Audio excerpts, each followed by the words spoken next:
ఓం శ్రీ మహాగణాధిపతయే నమః.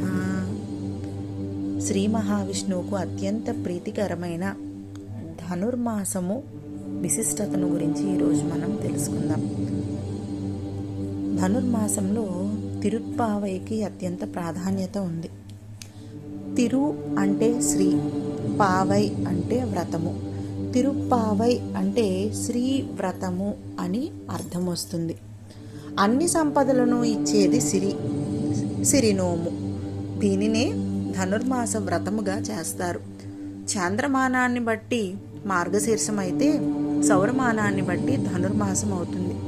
మాసానాం మార్గశీర్షోహం అంటే మార్గశిరము మాసములన్నింటిలోనూ కూడా ఉత్తమమైన మాసము అని శ్రీకృష్ణ పరమాత్మ స్వయంగా చెప్పారట. మార్గశిర పున్నమి నుండి పుష్య పున్నమి వరకు ఈ శ్రీవ్రతాన్ని చేస్తారు. తొలి పున్నమి నాడు చంద్రుడుంటాడు, మలి పున్నమి నాడు చంద్రుడుంటాడు. ఈ నడుమ చంద్రుడు పెరుగుతూ ఉంటాడు, తరుగుతూ ఉంటాడు. ఈ పెరుగు తరుగులే మన యొక్క మానవ జీవితంగా చెప్తారట. ఈ ధనుర్మాస వ్రతాన్ని ద్వాపర యుగంలో వ్రేపల్లలో గోపికలు కృష్ణుణ్ణి పొందటానికి చేశారని, తర్వాత కలియుగంలో శ్రీవిల్లిపుత్తూరులో గోదాదేవి అచట అర్చామూర్తి అయిన శ్రీ వటపత్ర సాయిని సాక్షాత్తు శ్రీకృష్ణ భగవానునిగా, వారి ఆలయాన్ని నందగోప భవనంగా, తన తోటి చెలికత్తెలని గోపికలుగా, తాను ఒక గోపికగా త్రికరణ శుద్ధిగా విశ్వసించి ఈ వ్రతం చేసింది. తర్వాత శ్రీ రంగనాథుణ్ణి పొందింది అని చెప్తారు. శ్రీ గోదాదేవి విష్ణు చిత్తుల వారికి పుబ్బా నక్షత్రంలో తులసీవనంలో లభించింది. విష్ణు చిత్తులు ఆ బాలికను అల్లారు ముద్దుగా పెంచారు.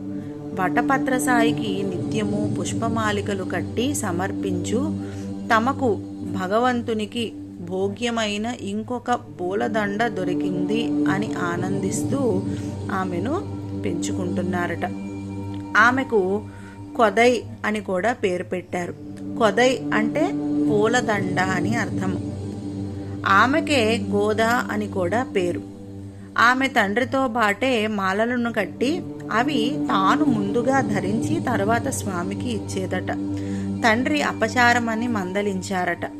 స్వామివారు ఆమె విడిచి ఇచ్చిన మాలలే నాకు ఇష్టము అని ప్రీతితో స్వీకరించారట.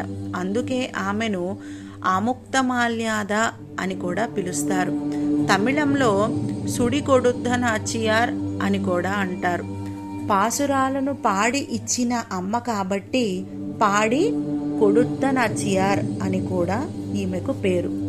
తిరుప్పావై ప్రబంధనమును పాడి వ్రతమును ఆచరించి మనకు దారి చూపించిన తల్లి కాబట్టి ఈమెను ఆండాళ్ అని కూడా పిలుస్తారు. ఆండాళ్ అనగా కాపాడే తల్లి అని అర్థం వస్తుంది. ఆ తల్లి 30 రోజులు 30 పాసురాలతో ఆ రంగనాథస్వామిని కొలిచింది. రంగనాథస్వామికి విరుల సౌరభాల కన్నా గోదాదేవి కురుల పరిమళాలే నచ్చేవట. విష్ణు చిత్తుడికి కలలో కనిపించి గోదా కళ్యాణానికి ఆనతిచ్చాడు. ఆండాళ్ళమ్మ ఆ అనంత కోటి బ్రహ్మాండ నాయకుడిలో ఐక్యమైపోయింది.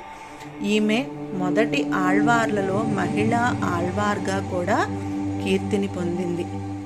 ఇటువంటి ఈ ధనుర్మాస వ్రతాన్ని ఆచరిస్తూ ఈ యొక్క పాసురాలను ప్రతిరోజు కూడా పాడడం వల్ల అంత్యాన